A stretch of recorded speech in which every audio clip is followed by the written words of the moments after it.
Bem, olha só, queridos, eu estou aqui com uma missão de dar um relatório para vocês dessa última viagem que fizemos ao Nordeste. Você quer ouvir, não? Vocês sabem que no dia 31 de outubro, mês passado agora, né, Modesto? Foram eu, Modesto e Nádia. A gente foi lá para Pôr da Folha, encontramos Gilvan, que é um pastor lá de Brasília.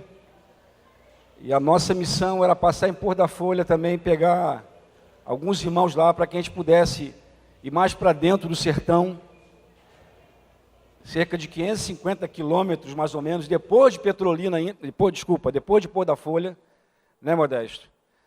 A 700 quilômetros mais ou menos de Aracaju para dentro do sertão. A gente estava lá no meio do sertão nordestino, né? E a gente fez isso. Nós saímos aqui no dia 31, chegamos lá em Pôr da Folha à tardezinha, no final da tarde, né, Modesto?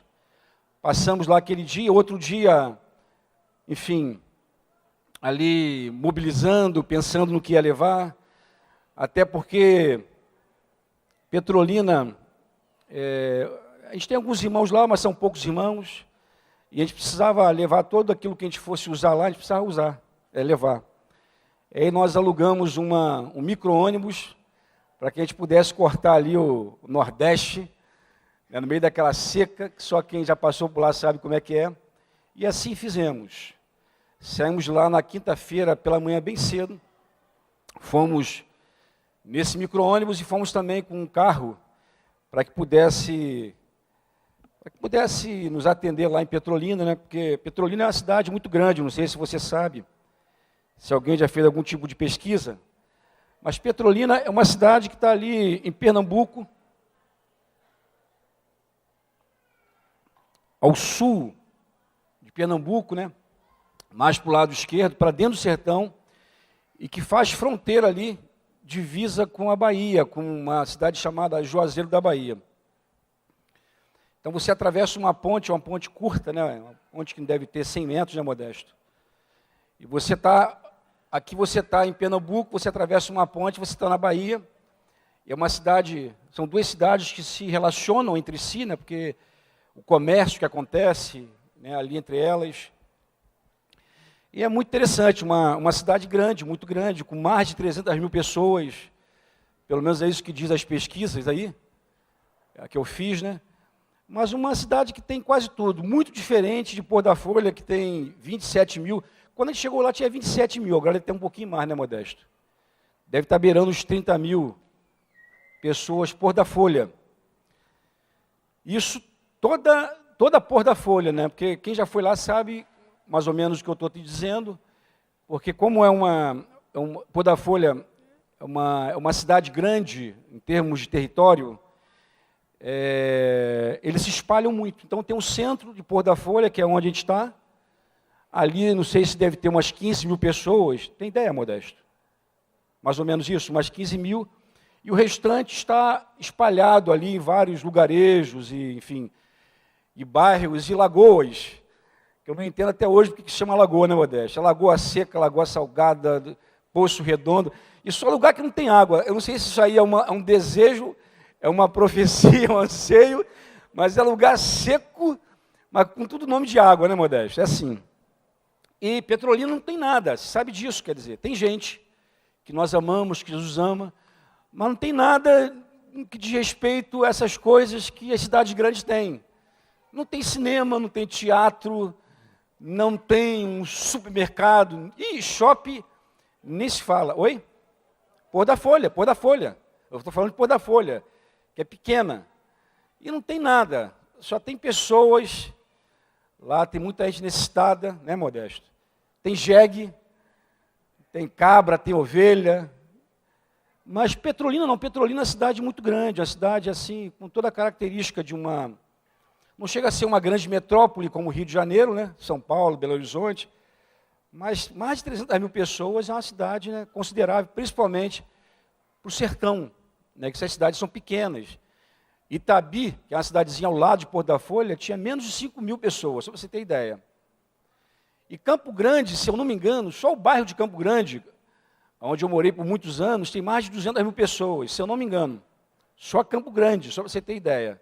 E não é o maior bairro do Rio de Janeiro. Tem bairros que são, como Jacarepaguá, por exemplo, a Rocinha tem mais de 200 mil pessoas, só para você ter ideia. Então, o que acontece? É uma cidade grande, com muitos desafios, com uma outra característica, né? Aquela cidade como Pôr da Folha, que você chega, é logo conhecido, você atravessa ela numa boa caminhada pela manhã, você sai do começo, vai até o final e volta, onde todo mundo sabe o que acontece, né? Os desafios são muito maiores. Aí nós pegamos esses irmãos, fomos ali em torno de 20 e poucas pessoas, né, Modesto? Mais ou menos isso. No micro-ônibus e numa doblô, para levar panela, colchonete, essas coisas todas. E a gente foi numa viagem de acampamento e fizemos ela. E o interessante é o seguinte, meus irmãos, de Pôr da Folha até Petrolina, você corta o sertão e ora você passa as margens do São Francisco, porque Petrolina é uma cidade banhada também pelo São Francisco, como Pôr da Folha. Então o rio que passa em Pôr da Folha, antes ele passa lá em Petrolina, em Juazeiro, o mesmo rio, as mesmas águas, só com realidade completamente diferente. Você, quando vai na viagem, você percebe uma diferença muito grande em tudo. Você vê que o rio, né, faz toda a diferença ali no sertão, porque quando você se afasta um pouco do rio, você vê muita seca, muita fome, muita desgraça, muito daquilo que é ruim. Quando você se aproxima do rio, você vê fartura, abundância, a cor até do ambiente muda. Eu falei com a minha esposa lá no meio do sertão viajando, e eu passei um filmezinho para ela. Tem hora que você roda assim, horas, né, ou quase uma hora, você roda na estrada só de seca. E é seca mesmo, meus irmãos. Aquela vegetação não é nem mais amarela, é uma vegetação ressequida, né? São arbustos assim que você vê que eles são grotescos para que eles possam resistir nesse período de estiagem, que é muito grande lá no Nordeste, porque dá uma chuvinha no Nordeste, fica tudo verde, mas o período de estiagem é muito grande. E você vê essa diferença, né, de clima, essa diferença de geografia, essa diferença de plantação, ela é muito grande. E você vê que o rio faz toda a diferença. O rio faz toda a diferença. E Petrolina é uma dessas cidades onde o rio ele faz diferença, porque a história de Petrolina, eu perguntei, eu sou muito curioso, né, perguntei ao irmão lá, ele falou que há muitos anos atrás, uma família muito rica, né? Hoje muito rica, não sei se na época era assim, mas uma família que são os Coelhos, lá, a família Coelho, que hoje tem senadores, deputados, estão na política. Esse pessoal eles começaram a desenvolver algum tipo de agricultura usando justamente o rio para irrigação. Porque assim, é impressionante falar, parece que não tem tanta diferença, mas Pôr da Folha assim, Pôr da Folha o rio passa muito perto. Nós temos uma propriedade, você sabe disso, a 6 quilômetros da entrada do centro de Pôr da Folha, e talvez fique mais ou menos essa distância do rio, porque do centro da cidade até o São Francisco é mais ou menos 4 quilômetros, você faz a pé. E lá na nossa propriedade é tudo muito seco também, porque não é só pela ausência da água. O solo naquela região ali é muito pouco solo, né, terra, é muita rocha, parece até ali a parábola do semeador, há muita rocha. Às vezes você cava assim 2 palmos, você encontra rocha. Mas eu estava pensando o seguinte, Petrolina é uma cidade diferente, banhada pelo mesmo rio. Banhada pelo mesmo rio, né? Porque lá em Petrolina eles souberam usar água. Parece que em Pôr da Folha ali, não sei se porque não há incentivo, alguns já falaram, né, que aquela parte ali, o pessoal se tornou muito preguiçoso. O nordestino, embora é um povo muito valente, muito trabalhador, mas parece que essas políticas públicas aí, que não geram, de fato, mudanças substanciais, mas parece que mantém o pessoal naquela condição terrível. Né? Alguém já disse que a forma mais fácil de você comprar voto você usar de algumas políticas públicas, que é importante, a gente sabe disso, a gente sabe que tem famílias no Nordeste, que se não fosse o Bolsa Família, morreriam de fome. Mas o outro lado da moeda é que não há nenhum outro tipo de incentivo para tirar a pessoa da pobreza, daquela escassez, daquele negócio todo. Então se mantém ali por anos e anos e anos, as pessoas naquela coisa, vivendo da quantidade de filhos, porque aí quanto mais filho você tem, mais Bolsa Família você recebe. Eu não sei qual é que está o valor agora, mas era em torno de R$70, R$80, né, Modesto? Uma coisa assim muito pouca. E tem outras políticas também que vai juntando, e aí você vê famílias, às vezes com 4, 5, 6 filhos, vivendo com 400, 500, R$600, entendeu? É assim. Isso não muda a vida de ninguém. Mas lá em Petrolina, quando eu confundi aqui, tu me ajuda, tá, Modesto? Pôr da Folha, Petrolina, Pôr da Folha, tu me ajuda. Mas lá em Petrolina, a realidade é diferente. Porque as pessoas souberam usar essa família. Há muitos anos atrás, eles conseguiram fazer irrigação e começaram a plantar. Depois de algum tempo, aí eu não sei precisar, chegaram os japoneses, que aí deu aquele boom. Né? Os japoneses, aonde chega, com esse negócio de plantação, começa a mexer daqui, mexer de lá. E depois chegaram os alemães, os americanos, gente de parte da Europa. Hoje, Petrolina é uma cidade que você chega, tem muita fazenda de plantação. Petrolina, se eu não me engano, eu estou falando que eu vi na internet, aí desconfia, mas eu vou dizer o que eu li. Petrolina hoje é a cidade que mais exporta fruta para o exterior. Entendeu? A Petrolina exporta fruta para os Estados Unidos, para a Europa e, se eu não me engano, para alguns países da Ásia. Só para você ter ideia, a Petrolina tem um aeroporto internacional. Isso para uma cidade do interior do Nordeste é uma coisa absurda. Mas não é só isso, a casa, o lugar onde a gente vai, a gente faz as nossas incursões, é relativamente próxima do aeroporto. E quando passa um avião, meus irmãos, chega a estremecer, alguma coisa estremece, até a luz começa a piscar, porque são aqueles aviões de cargueiro, não sei se você já viu um desses, que ele levanta o bico dele assim à frente, e que ali entra tudo, é uma coisa imensa os aviões que vão para lá. Porque eles exportam. A fruta em Petrolina é muito boa e barata. É, Modesto ou não? Como é que foi teu controle de qualidade? Foi bom? Não, e a fruta lá dá em todo canto. Essas mangas aqui maravilhosas, assim, que a gente compra, né? Aí em alguns lugares, elas dão até na casa dos irmãos. Porque o solo no Nordeste, uma vez que ele não é muito explorado, né, ele é muito fértil. O que falta é água. Se cair água, a coisa brota de uma forma muito tremenda. E você compra fruta muito barato, né?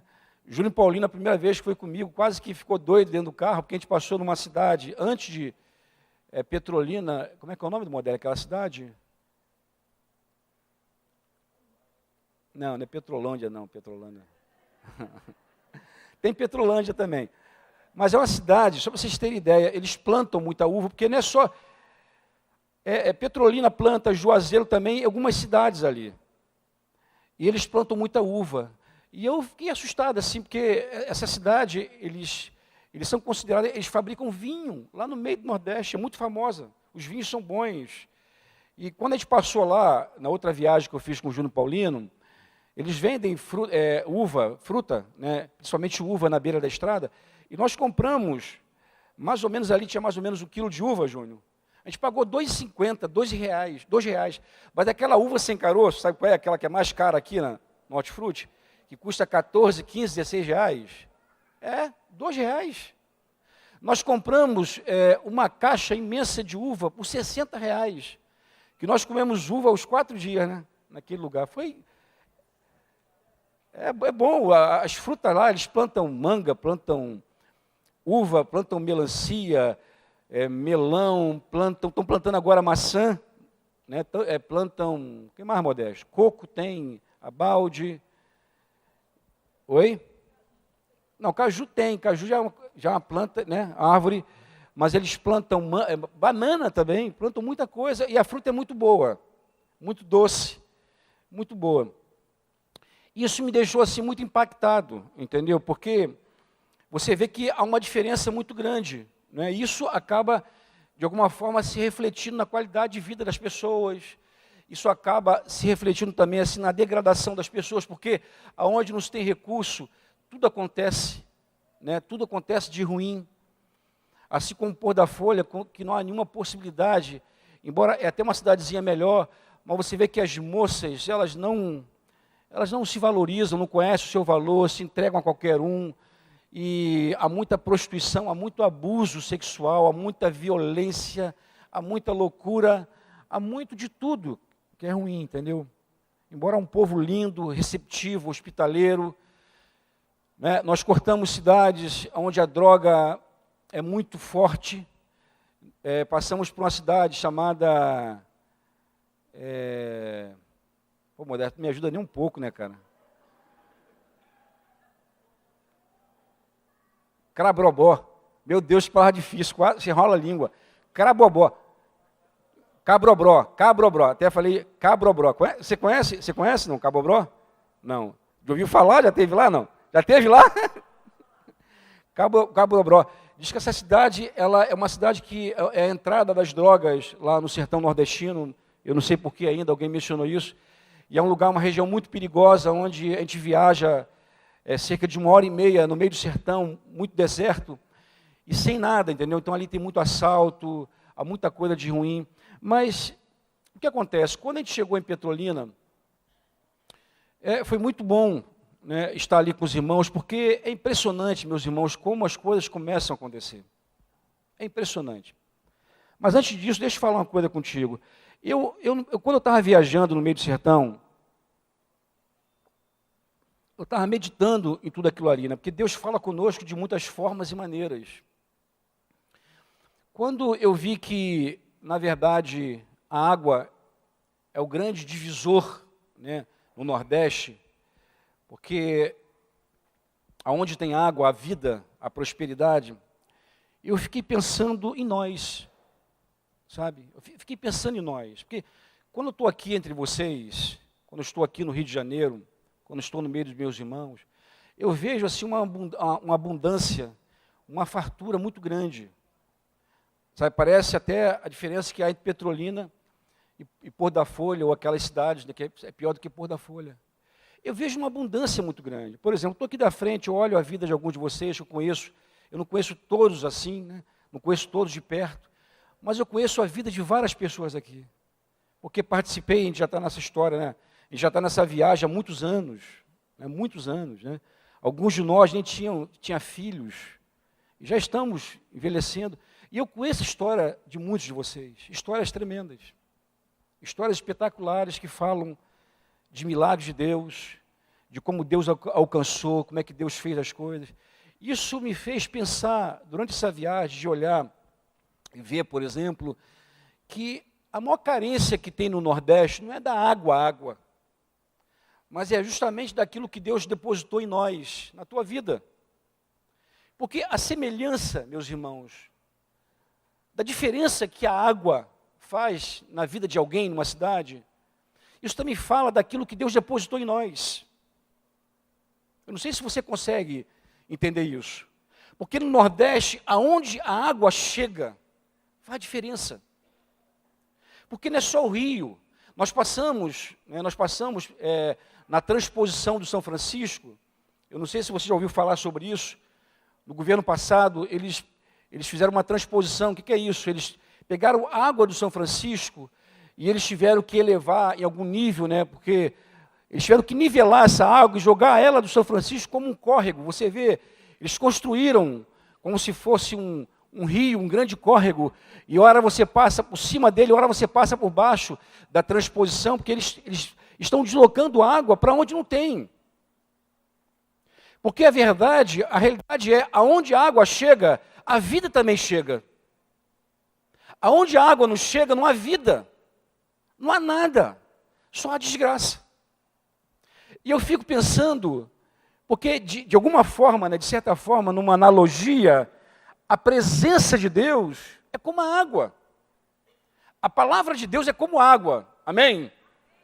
Porque água, talvez de tudo que se tem, talvez seja o elemento mais essencial para a vida. O mais essencial. Você pode ficar muitos dias sem comer. Mas dizem que você não consegue passar mais do que 3 dias. E você começa a entrar no estado, né, desidratação, inanição quando você deixa de comer. Você começa a ficar desidratado. A falta de água, ela te mata mais rápido do que a falta de comida. E quando Deus quer se mostrar ao homem, né, quer se explicar ao homem, ele fala que ele é a água da vida. Ele é a água da vida, e a água é viva. A água é vida de verdade, meus irmãos. Porque aonde ela chega, ela faz diferença. Só que essa água do São Francisco, ela faz diferença até um certo ponto. Porque até nesses lugares aonde o São Francisco banha, ou aonde a transposição chega, aonde existe irrigação, a transformação até um certo ponto. Mas a água da vida não. A água da vida ali transforma o homem totalmente, plenamente. Você pode dizer amém? Como você, como eu. Porque um dia nós vivíamos num deserto, numa sequidão, numa ausência de tudo. E um dia essa água chegou até nós. Chegou até você. E fez toda a diferença em nós. Em mim fez toda a diferença.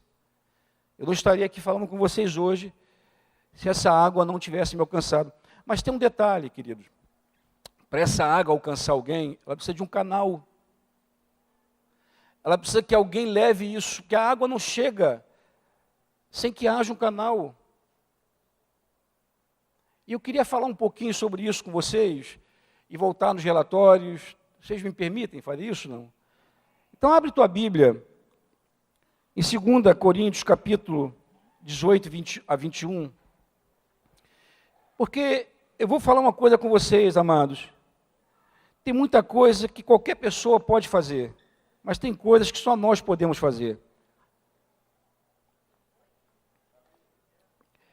2 Coríntios, capítulo 5. Não falei o capítulo não, Modesto? Tá bom. 2 Coríntios, capítulo 5, verso 18 ao 21. Tem coisa, ou há coisas, que só nós podemos fazer. Só você pode fazer. Ninguém mais. E se você não fizer, não vai acontecer nada.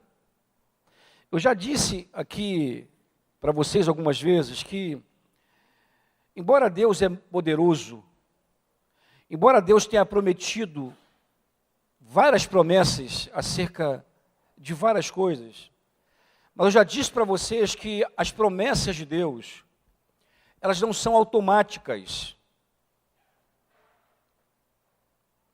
Tem coisa que Deus faz que ele independe do homem. Quando Deus criou o céu, a terra, como essa canção que nós acabamos de cantar, ela fala, ali Deus disse e aconteceu. Ali Deus deu uma palavra e aconteceu imediatamente. Não é assim que a gente lê lá em Gênesis? Mas há outras palavras que Deus dá, que Ele condicionou elas, alguma coisa. E a maioria das promessas que o Senhor nos fez, que está na palavra, elas não são automáticas como na criação. Elas dependem de alguma coisa. Elas passam por nós, passam por você. Eu já disse isso aqui. Por exemplo, a Bíblia diz que Jesus levou sobre ele quantas enfermidades? Todas. Toda enfermidade, ele vai levar sobre ele. Ele fez o quê? Ele já levou. Mas por que nós ficamos doentes? Porque se fosse uma coisa automática, ninguém ficaria doente. Você não ficaria doente, porque ele já levou sobre ele. Mas essa é uma palavra, é uma promessa, é uma realidade que ela passa por você, ela depende de nós. E tem coisas que dependem da nossa fé. Na verdade, acho que tudo depende da nossa fé. Porque Deus se move pela fé que há em nós. Eu já disse também que, embora Deus sendo ilimitado, a tua fé pode colocar limites a Ele, se você não crer. Diz que quando Jesus estava lá em Nazaré, diz que ele não pôde curar muitos por causa da incredulidade daquela cidade, porque ele viveu ali. Então as pessoas, por conhecer ele, por ver ele crescendo naquele lugar, não conseguiram ver que ali estava, além do filho do carpinteiro, que ali estava o Filho de Deus, o Deus Todo-Poderoso. Eles não creram, e por não crerem, eles não experimentaram muitos milagres, diferentemente de outros lugares, que há expressões na Bíblia que diz que em alguns momentos Jesus curou a todos. A todos. Mas ele cura a todos os que creem. Se você não consegue crer, você vai ser como aquele pai daquele filho que se jogava no fogo e na água. Você vai ficar a tua vida inteira dando volta, batendo tua cabeça, e a coisa está muito perto de você. A pergunta para nós, a pergunta para você é se você é capaz de crer. Se você consegue crer, porque se você consegue crer, o milagre acontece. Amém? Então as bênçãos não são automáticas. Elas dependem de nós. A salvação, querido, ela depende de alguém. Porque a Bíblia diz como se converterão se não há quem pregue. A água que dá vida, a água da vida, a água que faz toda a diferença, ela não vai chegar a lugar algum sem que alguém leve ela. Você precisa levar. Você precisa ser um canal disso. E olha o que diz esse texto de 2 Coríntios, capítulo 5, versos 18 ao 20. Paulo diz assim, olha, ora, tudo provém de Deus, que nos reconciliou consigo mesmo por meio de Cristo, e nos deu o quê, meus irmãos? O ministério da reconciliação. A palavra ministério é trabalho, é diaconia, é serviço. Deus nos deu o trabalho, o serviço de reconciliação, a saber, que reconciliação é essa? A saber, que Deus estava em Cristo, reconciliando consigo o mundo, não imputando aos homens as suas transgressões, e nos confiou a palavra da reconciliação, de sorte que somos embaixadores em nome de Cristo, como se Deus exortasse por nosso intermédio. Em nome de Cristo, pois, rogamos que vos reconcilieis com Deus. Aquele que não conheceu pecado, ele o fez pecado por nós, para que nele fôssemos feito justiça de Deus. Deus te deu isso. Deus te confiou isso. O ministério da reconciliação. A água da vida está em você. O Deus Todo-Poderoso está em você. Se um dia você fez uma aliança com Jesus, se você creu de todo o seu coração, você chamou Ele, você declarou, você chamou Ele para você, para dentro de você, você declarou Ele Senhor da tua vida, dono, teu dono. Diz que nessa hora você nasce de novo e a vida de Deus passa a fazer parte de você. É isso que nos transforma. Não é um conjunto de ideias, não é a leitura de um livro, não é ensino, não são os livros, não são as pregações. O que nos muda é essa vida que você recebe quando você crê. Quando Deus que não se explica, de alguma forma Ele se revela, Ele se mostra.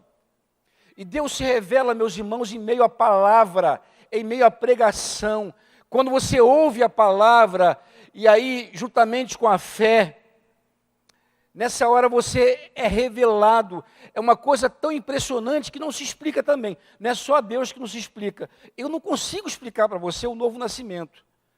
Eu posso tentar, e tento às vezes, mas não explico. Assim como você não explica o seu. Quando digo o seu, você consegue explicar o dia que você nasceu da tua mãe? A gente não consegue. Mas uma coisa assim é fato, a gente pode explicar os sintomas. Você muda instantaneamente, você não sabe de nada. A tua mente ainda, ela não foi ensinada, ela não foi instruída. Mas você já sai dali mudado. você já sai dali com uma nova visão, você já sai dali com uma esperança, você já sai dali vendo as coisas de forma diferente. Isso aconteceu comigo. E eu sei que aconteceu contigo também. Os nossos desejos, os nossos anseios mudam. Os nossos planos começam a mudar. Porque uma vida passa a fazer parte de você. E essa vida é maior do que você. E ela passa a te guiar, te direcionar. E aí os efeitos acontecem. Você começa a ver os frutos. Você começa a ver aquele deserto surgindo vida em meio ao deserto. Você começa a mudar tudo. Essa é a realidade. Porque essa vida chegou a você. A água da vida chegou a você. Mas a água da vida não chega a você sem que haja um canal.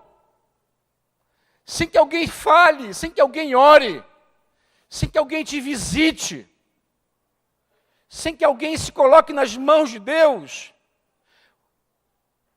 E só faça isso, porque tudo provém de Deus, é o que Paulo fala.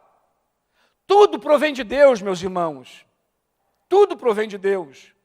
O canal, ele não é a fonte da água, mas ele é aquele que leva a água.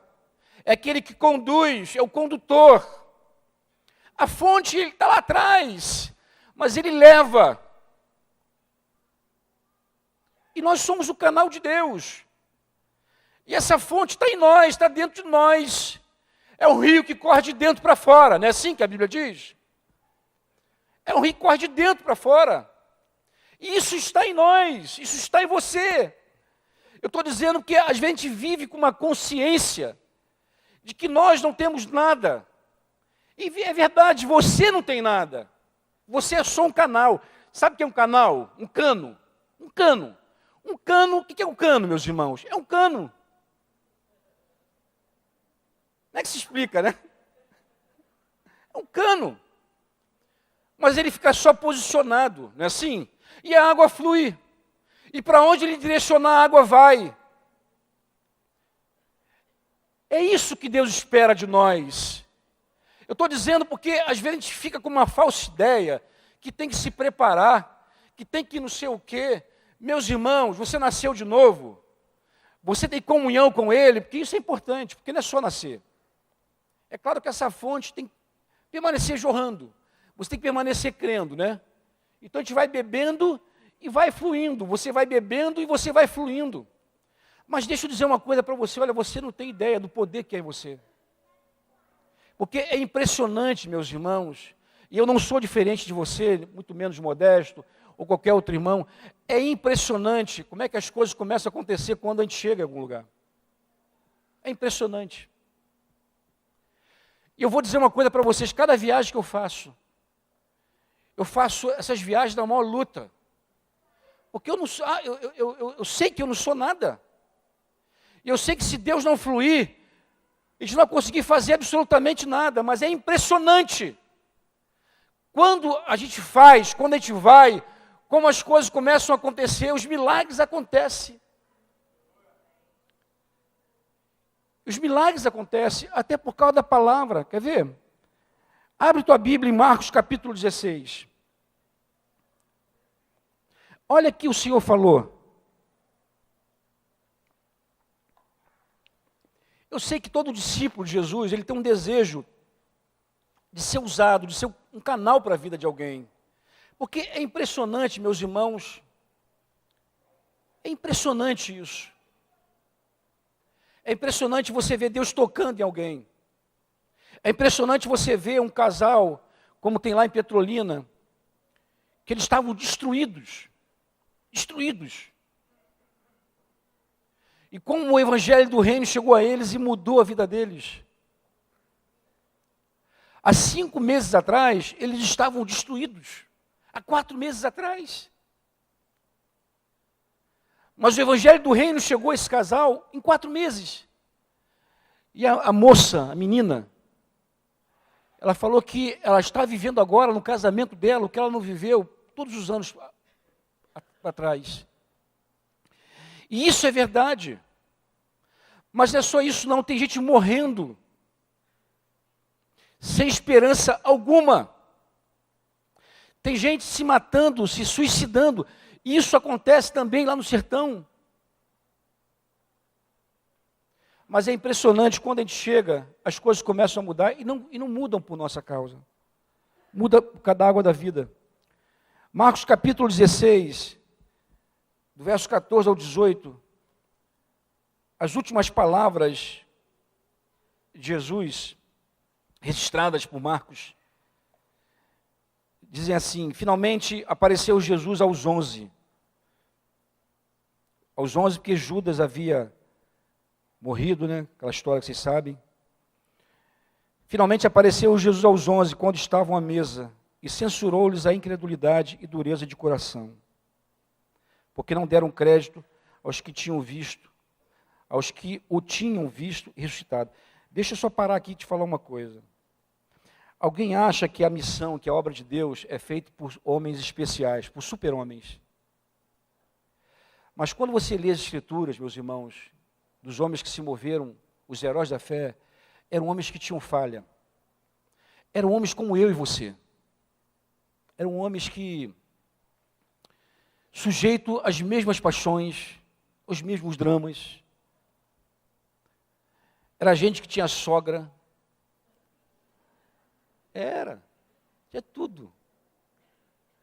Era gente que tinha problemas, dificuldades, limitações de cultura, de fala, limitações financeiras. Aqui diz que os 11, Jesus já chegou repreendendo a incredulidade e a dureza de coração deles. Mas foram esses homens, que não eram homens iletrados, vocês sabem disso, a maioria deles era gente sem cultura, mas foram homens que abalaram não só o mundo daquela época, mas até hoje esses homens continuam influenciando, porque o legado que eles deixaram, a palavra, a vida, o legado que eles deixaram até hoje seguem abalando o mundo, mexendo conosco pessoalmente, mas mexendo com governos.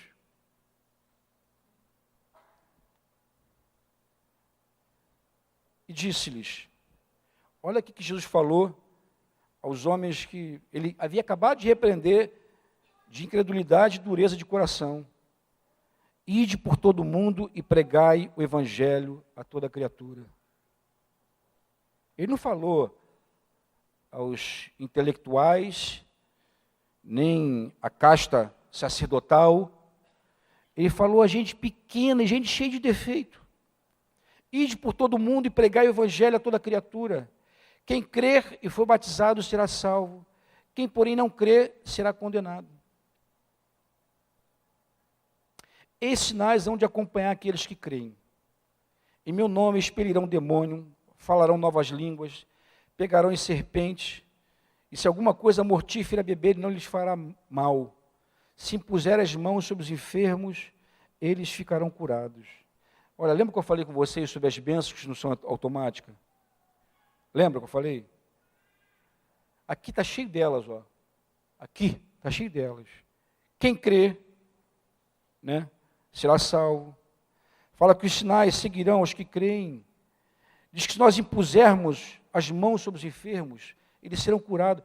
Se nós impusermos as mãos sobre os enfermos, eles serão curados. Mas se você não impor as suas mãos, os enfermos vão ser curados? Não. Eu sei que tem gente que quer experimentar isso, já falei isso aqui. Tem gente que quer ver alguém ser curado, mas não é incapaz de impor as mãos, é incapaz. Se a cura, meus irmãos, ela está condicionada, porque essa partícula, se, é uma partícula condicional. Se você faz, aquilo acontece. Se você não faz, aquilo não acontece. Você vê que Jesus fala a pessoas comuns, mas eles tinham que obedecer. Eles tinham que fazer exatamente o que ele falou. Eu sei que a maioria de nós quer ver sinais, quer ver milagres. Eu vejo os irmãos às vezes se queixando, pô, não acontece nada. Mas não acontece por quê? Não acontece porque você não vai. Não acontece porque você não obedece. Não acontece porque você não se dispõe. Não acontece porque você não se coloca como um canal. Você quer ver os enfermos serem curados? Impõe as tuas mãos e ora em nome de Jesus. Porque o que te cabe é orar. A cura, quem faz é Ele, você só ora. Você é só um canal, Ele é a fonte de todo poder, tudo provém de Deus, como Paulo falou. Tudo provém de Deus. Tudo. Se você quer as pessoas salvas, você tem que abrir a tua boca e falar com elas. E você não precisa dizer muita coisa. Nós já falamos aqui várias vezes que pregar não é o mesmo que ensinar. Porque ensinar, ela vem de um verbo grego chamado didaquê, que fala de didática. Fala dessa capacidade que você tem de ensinar as pessoas. Isso é um dom. Os professores, eles usam muito as técnicas da didática para ensinar. Mas a pregação não, meus irmãos. A pregação, ela não envolve nem conhecimento bíblico. Que quando você prega, você não fala de Moisés, você não fala de Noé, você não fala da arca, da aliança. Tem gente que quer levar o outro a se converter ensinando a palavra. Não se ensina a palavra, nós pregamos a Cristo. Pregar o Evangelho é testemunhar. É você dizer exatamente o que Ele fez em você. Isso é pregar. É testemunhar. E se você experimentou dele, você pode dizer. Você pode falar como aquele cego, onde as pessoas estavam perguntando várias coisas, e falou assim, eu não sei de nada, só sei uma coisa, eu era cego, agora vejo. Isso é testemunhar. Testemunhar é aquela mulher samaritana que acabou de ter um encontro com Jesus ali e foi revelada acerca daquilo que ele era. E ela voltou na cidade, daqui a pouquinho ela trouxe a cidade quase toda aos pés de Cristo. Isso é testemunhar, isso é proclamar. É ser um canal, é falar de Jesus. E você vai falar daquilo que você viveu, do que você experimentou. E quando você faz isso, que é uma coisa muito simples, o poder de Deus se manifesta. Porque a Bíblia fala que o Evangelho era loucura para os gregos, loucura. Os gregos prezavam muito pela inteligência, pelo intelectualismo. O Evangelho era tão simples que chegava à beira da loucura para um grego. E para os judeus era escândalo, porque o Evangelho não se parecia em nada com aquilo que eles achavam que seria o Messias prometido lá nas Escrituras Sagradas. Jesus não se parecia em nada. Na cabeça do judeu, o Messias seria um general, um governante que ia conduzir Israel naquelas batalhas, naquelas guerras, e ia estabelecer o domínio como nos tempos de Davi. O Messias era muito associado a Davi. Davi foi o maior rei de Israel. Era um tipo de Cristo do Antigo Testamento. Paulo falou que o Evangelho era loucura para os gregos, escândalo para os judeus, mas para nós o que é, meus irmãos? Para nós o que é o Evangelho de Deus? É o poder de Deus. Quando você proclama, embora as tuas palavras podem ser muito simples, mas naquela hora, toda essa fonte, toda essa água da vida está fluindo com uma força muito grande e as pessoas são tocadas. Assim foi comigo. No dia que eu nasci de novo, eu estava numa reunião muito pequena. Era uma quarta-feira de outubro, chovendo, aquele dia que os crentes não gostam de ir para reunião nenhuma. E tinha pouca gente. Mas graças a Deus, Jesus estava ali. Cheguei ali fardado, como já falei, fui direto do quartel.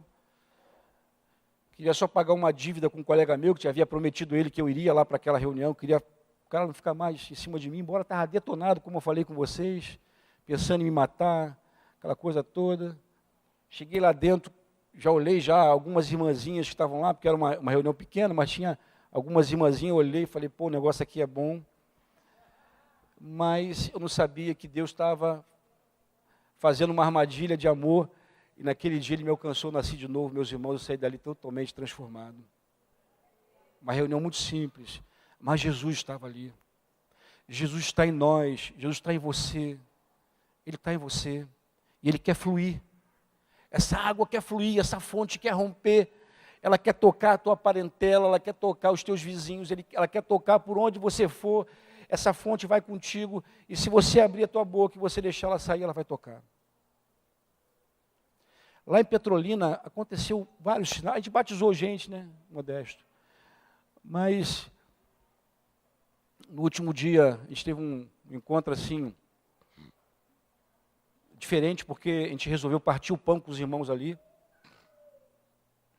E Deus havia colocado no meu coração no dia anterior que eu falasse da água da vida, do Espírito Santo. Conversei com o Modesto, falei, Modesto, eu quero falar sobre o Espírito Santo. E quero contar para os irmãos um pouquinho da minha experiência também, que eu já contei aqui em alguns momentos, da minha dificuldade, né, daquela coisa toda. E foi algo assim tão tremendo, meus irmãos, porque eu sei que essa experiência com o Espírito Santo, ela faz toda a diferença em nós, é verdade. E foi muito tremendo, porque eu falei da minha experiência, falei da promessa do Espírito Santo, que era uma promessa para todos, né? Para todos que creem, aquela coisa toda. E nós começamos a orar. E Deus começou a encher algumas pessoas do Espírito Santo, principalmente as mulheres. Alguém até observou isso. Falou assim, pô, cara, as mulheres ganharam. Eu falei assim, cara, as mulheres são mais sensíveis, cara. A gente precisa abrir os olhos para isso. Parece que as mulheres são mais sensíveis para o Espírito Santo, sabe? Os homens é mais duro, talvez tenha mais vergonha, aquela coisa toda. Mas a gente viu alguns irmãos ali sendo batizados com o Espírito Santo. E a gente sabe que isso vai fazer toda a diferença nessa igreja que está nascendo. Na verdade, essa igreja já existe lá. Porque vocês sabem que para nós, igreja, não tem nada a ver com esse lugar aqui. Igreja são pessoas, aonde quer que elas estejam, na casa, na rua, na praça, na praia, na beira do rio. Ah, lá tem praia, tá? Petrolina tem praia, só que é de água doce. Mas quem não abre mão de uma praia, lá tem praia, tá? Mas uma igreja, já tinha uma igreja lá, mas essa igreja ela está tomando assim forma. E aí nós decidimos alugar uma casa lá grande, né, Modesto? E a gente está orando para Deus enviar algumas pessoas para lá, algumas famílias. Inclusive, se você for voluntário, por favor, se apresentem para isso, não só para Petrolina. Deixa eu falar uma coisa aqui com vocês sobre isso. Talvez você seja militar, né, alguma coisa assim, porque existem funções, principalmente federal, ou alguma profissão que alguém tenha, que ele tenha facilidade de se deslocar. E é muito interessante, meus irmãos, porque tem igrejas que nasceram no nosso relacionamento, que foi fruto de alguém que saiu a trabalho para ir para algum lugar, para alguma cidade, né? Tem cidades aí que surgiram em função dessas pessoas que foram. Eu estava, quando voltei de Petrolina para Pôr da Folha, porque eu conheci um pouquinho a cidade, vi os hospitais, né, vi algumas construções, né, aquela coisa toda. E quando eu vim de lá para cá, eu tive uma ideia, eu vou colocar dessa forma, para não comprometer ainda o senhor com essa história, porque eu acho que é de Deus, mas eu não tenho certeza, então vou assumir para mim a paternidade. Mas eu pensei o seguinte, na possibilidade de jovens fazerem faculdade lá em Petrolina, formação acadêmica. E eu pensei muito em Pôr da Folha, porque Pôr da Folha, como é uma cidade que não tem muitas possibilidades, os jovens, eles têm que sair de Pôr da Folha para estudar. E tem jovens da igreja que já saíram de lá, tiveram que mudar para Aracaju ou para outro lugar, porque lá, na verdade, quem quer prosseguir nos estudos, ou profissionalmente falando, não tem muitas possibilidades ali em Pôr da Folha, quase nenhuma. E eu voltei com essa carga, conversei com o Modesto, falei, Modesto, cara, peraí, Petrolina pode ser uma porta para isso. Porque, na verdade, esses jovens que às vezes se perdem, né, porque alguns vão morar em república, vão morar em situações complicadas e nem sempre eles estão, assim, fortes o suficientemente para isso, né? Se afastam do convívio da igreja, e tem gente que se perde aí. Eu falei, cara, mas se eles forem para Petrolina, a igreja acolhe. E eu lembrei dessa casa, a gente está alugando uma casa lá, que na verdade são duas casas. Uma delas tem acho que uns 4 quartos, umas 2 salas, né, Modesto? não sei quantos banheiros, e tem uma casa ao lado. Um quarto, sala, cozinha, banheiro. Eu falei, cara, isso aqui cabe muita gente. E a gente pode receber vários jovens, porque, de alguma forma, eles vão estar acolhidos na igreja, protegidos, mas sabe que o outro lado bom disso? Vão ser missionários também. Porque ao mesmo tempo que eles vão ser acolhidos pela igreja, eles vão também se envolver com a missão ali, porque vão estar na faculdade, na universidade, vão estar trabalhando, alguns, quem sabe, entendeu? Porque o período de formação geralmente é 4 anos, 4, 5 anos. E eu conversei com o Modesto achou interessante, né, Modesto, essa possibilidade. Mas não é só isso não, meus irmãos. Você pode ser um missionário mesmo trabalhando secularmente. Se você é um militar, se você é um profissional liberal, se você tem uma formação, que você possa ir. Porque a necessidade é muito grande. Estou falando contigo, né? A gente está avançando já, acho que também cabe dizer isso. Nós estamos avançando para uma outra cidade lá no Nordeste, que é a 100 quilômetros de Pôr da Folha, chamado Glória. Na verdade, é uma cidade que está entre Aracaju e Pôr da Folha. Quando você vai para Pôr da Folha, você tem que passar por essa cidade. E é uma cidade bem maior do que Pôr da Folha. E já está nascendo, quer dizer, já existe uma igreja lá. Já existe uma igreja que os irmãos têm que se locomover 100 quilômetros, né? Para poder ir lá e estar com os irmãos, entendeu? Pastorear, e estão toda semana lá. Há uma carência muito grande, porque a seara é muito grande. Os trabalhadores são poucos. E eu já falei para vocês, a grande tentação de quando você está envolvido com a obra extralocal, é que quando você pensa e faz conta, você fala assim, cara, no Rio, eu sou mais um. Olha, eu estou falando aqui, tem vários irmãos aqui que poderiam estar compartilhando a palavra. E não é só que não, tem irmãos no meio da igreja que se estivesse no meu lugar aqui, estaria falando. E eu falo, meu Deus, eu sou mais um lá, cara. E a gente se sente muito tentado aí, porque a carência é muito grande, entendeu? A necessidade é muito grande. E você vê que basta alguém se colocar à disposição do Senhor e queira pagar o preço, né? Porque, claro, você tem que romper com muita coisa, porque são viagens que cansam, né, Modesto? Tem gente que acha que a gente vai fazer turismo. Mas Modesto teve que encarar uma viagem de 550 quilômetros no carro. Para ele é pior do que para mim. Mas a necessidade é muito grande, é o que nos impulsiona, né, Modesto? Quando você se dispõe, as coisas acontecem. Eu estava sentado ali, o Júnior me contou uma história. Você está com ela aí, Júnior? Não achou? Vai botar aqui? É áudio ou é letra? É áudio? É letra? Olha só essa história aqui. Vai dar para ver com essas luzes todas, velho? Dá, né? Olha só, vamos lá. Deixa eu te contar só isso aqui para você, antes de você ler. Essa história aqui foi escrita por uma menina, está lá. Ela ficou maravilhada, aquela moça, a gente não conhece ela, né, Júnior? Mas ela viu o episódio acontecendo dentro do trem. Dentro do trem nosso aqui. Isso é uma história real, tá? E essa moça resolveu registrar aquilo ali e colocar na internet, como a galera hoje faz muito rápido. Ele diz assim, olha, hoje dentro do trem, muito cheio, esbarrei com a minha bolsa em um senhor que estava sentado.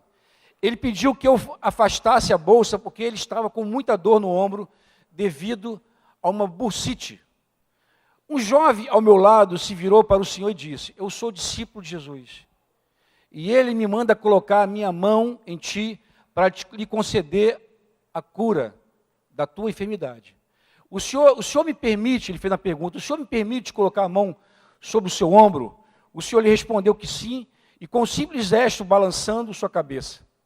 Assim fez o rapaz, colocou a sua mão sobre o ombro daquele senhor e clamou pelo nome do Senhor. Ao terminar a sua oração, pediu que o Senhor mexesse o seu braço. Sem graça, o Senhor mexeu e ficou quieto, juntou as suas 2 mãos, encostou em seu rosto e abaixou a cabeça. Alguns minutos depois, ele vira e fala para o rapaz, nossa, Deus é bom, e usou as suas mãos. Não sinto mais dor, mas estava com vergonha de falar. Isso é uma história de alguém que impôs as mãos. Um discípulo de Jesus. Não foi nem ele que registrou, não. Foi uma menina que estava ao lado. Que ficou maravilhada com isso. Olha só. E resolveu registrar. E para nossa surpresa, a gente acabou descobrindo que esse discípulo está entre nós, é o Davi. Davi está aqui, não?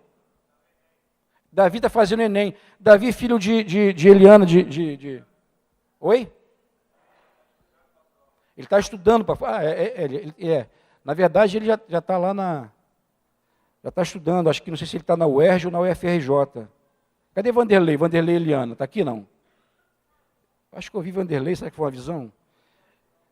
Davi, filho de Vanderlei Eliana. Você sabe quem é? Aquele menininho magrinho. Mas um discípulo, e eu sei que é discípulo. Davi ama Jesus, né, Andros? Davi é um discípulo, como tem vários. E eu vibro com isso. Alguém pode falar assim, mas Cláudio, isso é uma coisa muito simples. Você já teve bucite? Meus irmãos, não tem coisa simples quando você tem uma dor interminável. Dentro do trem. Mas por que isso aconteceu? Por que aconteceu? Porque ele impôs as mãos e orou com fé. Foi ousado, não é? Nessa hora o diabo, não faz isso não, cara, você vai passar vergonha. O que vão pensar de você? Mas ele impôs as mãos. Uma história simples, meus irmãos, mas são histórias como essas que se repetem. E são coisas que começam assim, e daqui a pouquinho está se operando sinais e milagres. Começa assim, impondo as mãos. E Júnior, quando me contou, eu falei assim, pô, Júnior, deixa eu contar essa história para os irmãos, até para eles saberem que a coisa é muito simples. Amém? Bem, eu queria encerrar com um ponto, só mais um ponto, que está relacionado a essa coisa de ir, de se colocar à disposição de Deus, de ser um canal de Deus, Deus usar as tuas mãos, a tua boca, usar a tua vida para falar, para alcançar. Existe um outro lado também dessa história, porque eu li o texto de Marcos aqui, que fala que os sinais vão acompanhar, né, os que creem. Eu já disse outra vez que o sinal não acompanha quem está parado. É como Israel, vocês sabem quando Israel saiu do Egito, estavam a caminho lá de Canaã, eles eram guiados por uma nuvem durante o dia, uma coluna de fogo durante a noite, não é assim? E diz que à medida que parava, que aquela nuvem parava, que aquela coluna parava, Israel tinha que parar. E às vezes eles ficavam acampados ali por muito tempo. Mas o que Jesus fala aqui é algo diferente, meus irmãos. Porque ali quem direcionava eles era aquela nuvem, aquela coluna. Mas eu tenho a impressão, quando eu leio o texto como esse, parece que esse texto nos fala que quem direciona a presença de Deus somos nós. Porque se você vai, você leva consigo essa água da vida, esse poder que é em você, e para onde você for, você leva um milagre. Eu estou dizendo isso porque isso é toda a verdade. Se alguns de vocês hoje saírem daqui e forem visitar os hospitais, e for pregar o evangelho, e for orar pelos enfermos, eu digo para você em nome de Jesus, você vai ver os sinais acontecendo na tua vida. Se você sair daqui e você for anunciar a palavra para alguém, eu quero dizer que você vai colher o fruto do teu penoso trabalho, mas você tem que ir, você tem que fazer. Se você não fizer nada, não vai acontecer absolutamente nada. Essa é a verdade. Agora, o outro lado disso está em Lucas 10. Lucas 10, do verso 17 ao 20. Na verdade, Lucas 10, o verso 1. Jesus ele envia 70 discípulos em uma missão. Depois você pode ler em casa todo o capítulo de Lucas, capítulo 10, Lucas 10, e você vai entender o que eu estou falando. O verso 1 diz que Jesus deu uma ordem e designou e enviou eles de 2 em 2, para que eles fossem nas cidades, entrassem nas casas, para que eles declarassem paz. Mas Jesus falou de uma forma muito direta e objetiva, para que eles curassem os enfermos, para que eles ressuscitassem os mortos. Quando eu ouvi isso, eu fiquei chocado. Jesus parece que estava falando algo como se ele estivesse mandando você comprar pão na padaria. Ele falou, vai. Se você segue lendo, você vai ver isso. Vai e faz. Cura os enfermos. Ressuscita os mortos.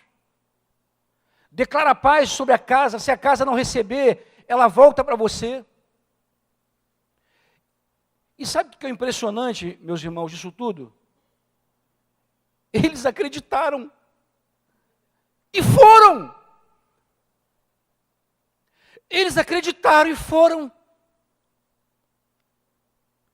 Por muito tempo, eles viram essas coisas acontecendo. Mas eles viram acontecendo na vida de Jesus. Eles nunca tinham visto isso acontecer neles. Eles sabiam que onde o mestre estava, o milagre acontecia. Quando João Batista, de alguma forma ele duvidou, Jesus mandou dizer a ele o que acontecia, por onde ele passava. Não havia um só lugar aonde Jesus estava, onde os milagres não aconteciam. Eles viram isso por muito tempo. Mas agora chegou a vez deles provarem isso neles mesmos. E aí, de uma forma muito simples, o Senhor falou, vai, não leve nada. A minha presença contigo, ela é suficiente. O que Ele só manda a gente fazer, meus irmãos, é ir, é entrar, é falar, é abrir a boca. Isso é o que te cabe. E eles acreditaram. E isso me impressiona, porque eu sei que nem todos creem. Eu fico imaginando por que a maioria de nós não vive essas coisas. Eu acho que uma das explicações é que verdadeiramente não consegue crer. Por vários motivos. Porque se acha incapaz, e acha aquilo outro. Alguns não querem ir por acomodação, porque o ir envolve preço, você tem que romper com muita coisa, é verdade. O ir cansa, tem que haver esforço. Às vezes você passa algumas coisas, é verdade, mas não há recompensa maior, não há sensação melhor, meus irmãos, do que você voltar com um sentimento de missão cumprida e você olhar para trás e deixar aquelas coisas ali, porque você vê que o Espírito Santo verdadeiramente ele te acompanha e os sinais se seguem. Até um cara torto, como você, como eu, incapaz, eles conseguiram crer e eles foram. E o verso 17 do mesmo capítulo, diz que eles voltaram com relatório. Então regressaram os 70, tomados de alegria, possuídos de alegria. Ah, querido, você nunca vai saber o sabor disso, se você não for. E quando eu falo ir, eu não estou dizendo ir para o Nordeste, para a África, para algum país da Europa, da Ásia. É claro que alguns vão, mas há uma missão a ser feita onde você está. Jesus te enviou para os seus. Eu sei que tem gente que gosta de fazer viagem missionária nessas viagens. Tem gente que, inclusive, quando chega lá, trabalha igual um leão. Mas às vezes aqui não faz absolutamente nada. Jesus enviou os 70 às cidades. Jesus envia as pessoas aos países, às nações mais longínquas da terra. Mas vocês lembram que Jesus enviou aquele endemoniado gadareno aos dele? Diz que aquele homem, quando foi livre, ele queria ir atrás de Jesus e falou assim: não, vai e anuncia aos teus. As primeiras pessoas que o Senhor nos envia são os nossos. As pessoas que o Senhor nos envia são aqueles que estão à tua volta. É a tua parentela que está morrendo sem Deus. Meus irmãos, nós precisamos provar na alma o desespero de ver alguém partindo dessa terra sem conhecimento de Deus. Parece que essa angústia, essa agonia não existe mais. Não existe. Parece que a gente se acostumou com o fato das pessoas morrerem sem conhecerem Jesus. E se você crê na Bíblia, você sabe que uma pessoa que parte dessa vida, sem entregar sua vida a Ele, ela vai estar eternamente condenada, perdida. É isso que a Bíblia diz. E eu me lembro lá atrás, quando Jesus me alcançou, e eu estava no meio da igreja, e gostava de estar ali, sentava aos pés dos irmãos ali para ouvir, porque tudo para mim era novo, era lindo, era maravilhoso. Mas tinha um momento, meus irmãos, no meio daquilo tudo, me batia um desespero, porque eu lembrava que os meus parentes, que a minha mãe, meu pai, meus irmãos, meus avós, meus tios, meus primos, eles não conheciam Jesus, e eu temia que alguns deles partissem sem esse conhecimento. E eu vivia cada dia como se Jesus voltasse naquele dia. E eu ficava tão desesperado no meu coração, que eu sabia que Jesus podia voltar naquela noite. E eu corria para casa, para que eu pudesse anunciar, e no meio do caminho eu ia pregando, eu ia anunciando a palavra.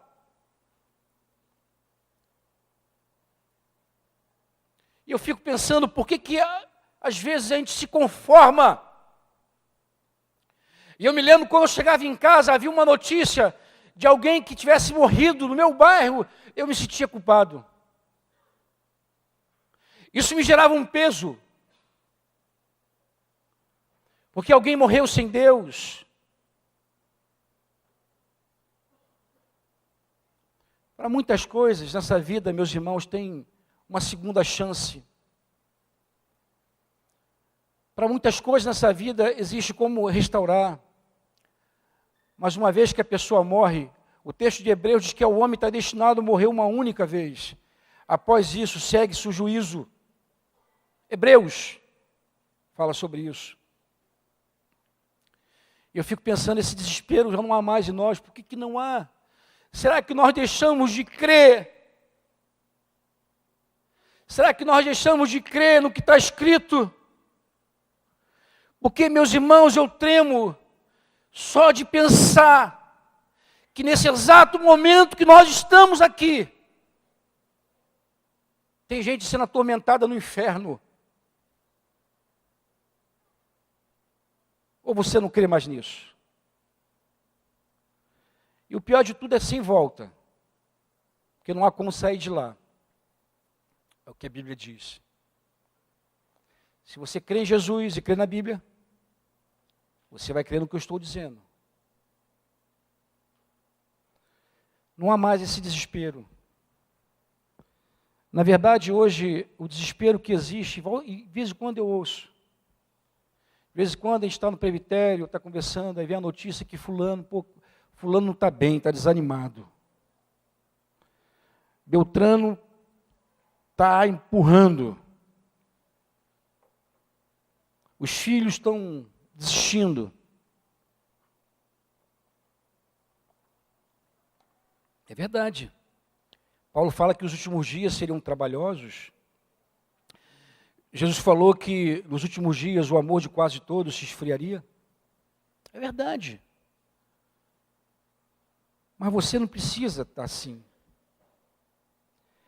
Olha só, meus irmãos, porque eu sei que às vezes a gente fica por anos num lugar como esse, no grupo pequeno, debaixo de um discipulado, de um pastoreio, recebe de tudo quanto é lado, palavra, oração. os irmãos assistem, atendem, a tua vida não muda. Aí você convive com um vazio. Mas é estranho, porque Jesus está em você.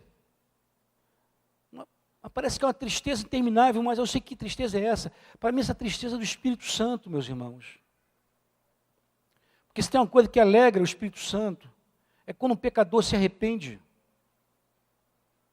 E eu fico imaginando, às vezes a gente quer ficar feliz quando o Senhor está triste. Essa vida, ela está em nós. A gente quer ficar alegre, feliz da vida. Aonde você está, e o Senhor está triste, porque ali tem um bocado de gente perdida.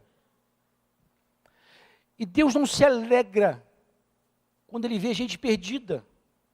Isso entristece o coração de Jesus. Assim como a alegria, a Bíblia diz que a alegria nos céus quando o pecador se arrepende, não é isso que diz? Mas só tem alegria no céu porque o coração de Deus se alegra. Assim como Deus se alegra, Ele se entristece também. E de alguma forma, essa alegria ou essa tristeza, ela se reflete em nós. Porque o mesmo Deus que os céus dos céus não contém, Ele está dentro de você, é o mesmo. Então, quando Ele se alegra, o que acontece contigo? Você se alegra. Mas quando Ele se entristece, você também se entristece. E essa tristeza que às vezes a gente tem, essa sensação de vazio, não é porque o Espírito Santo não está em nós, é porque Ele está triste. Aí diz que, olha só, eu quero fundamentar o que eu estou dizendo para você aqui, o que eu quero dizer.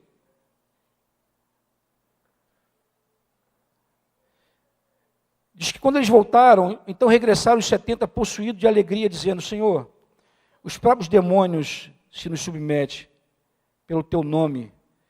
Mas ele lhes disse, eu via Satanás caindo do céu como um relâmpago. Eis aí vos dei autoridade para pisar de serpentes, escorpiões, e sobre todo o poder do inimigo, e nada absolutamente vos causará dano. Não obstante, alegrai-vos, não porque os espíritos se vos submetem, mas sim porque o vosso nome está arrolado no céu. É verdade, meus irmãos. A nossa vida está arrolada nos céus. Mas eu quero te chamar a atenção para uma alegria, que é justamente a consequência de alguém que vai e se coloca como um canal de Deus.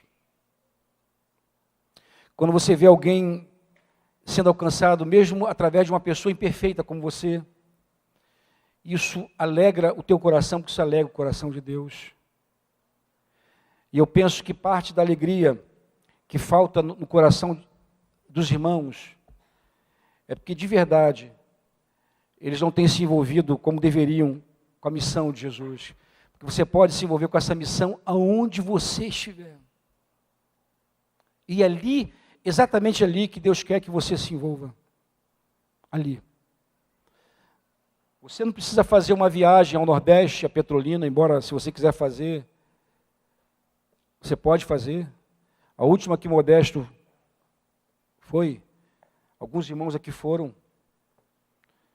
O relatório do Modesto é que os irmãos voltaram cheios de alegria de lá, porque alegra mesmo. Alegra porque você vê gente, você vê necessidade maior do que a tua. Você acha que você sofre, depois você vai ver que você era feliz e não sabia. Mas também que você vê as coisas acontecendo, e quando você faz, Deus te enche. Porque afinal de contas, meus irmãos, quando você é um canal, a água da vida que alcança a vida de alguém, ela passa por dentro de você. Então é impossível alguém se alegrar sem que você se alegre antes. E vou dizer um segredo para vocês. Você não só se alegra antes, você se alegra mais. Porque você nunca consegue dar tudo aquilo que você recebe. Se você deu alguma coisa, pode ter certeza, você recebeu muito mais do que aquilo ali. Amém? Esse é o relatório de Petrolina. E eu espero que isso mexa com o teu coração em nome de Jesus. Eu sei que a gente tem uma oração para fazer em relação a uma criança, mas eu ia pedir a Modesto para que ele orasse por nós, para que Deus despertasse nosso coração. Cadê Bruno? Bruno, tem uma canção antiga, cadê Bruno? Bruno, a rapaziada aqui da música. Bruno teve que ir embora, é? O filho está passando mal, então a gente ora por ele também. Eu acho que ninguém toca essa canção aqui. Está hoje, mas tudo bem. Vai ficar sem canção hoje? Tanta coisa tenho feito para o meu próprio prazer. Eu acho essa canção, a gente cantou ela muitas vezes, mas hoje, coincidentemente, eu lembrei. Marcelo, sabe tocar, Marcelo? Tanta coisa tenho feito para o meu próprio prazer. Tenho andado à procura do meu próprio bem viver, enquanto existe tanta gente ansiosa por aí, conhecendo assim como eu conheço a ti. Tem essa letra aí, Miris? Do que um dia tu fizeste a mim. Deixa o Marcelo pegar lá para a gente cantar bacana. Animou, Amadinho? Então faz o seguinte, se você quer cantar essa canção como uma oração, se coloca de pé em nome de Jesus, para que a gente possa...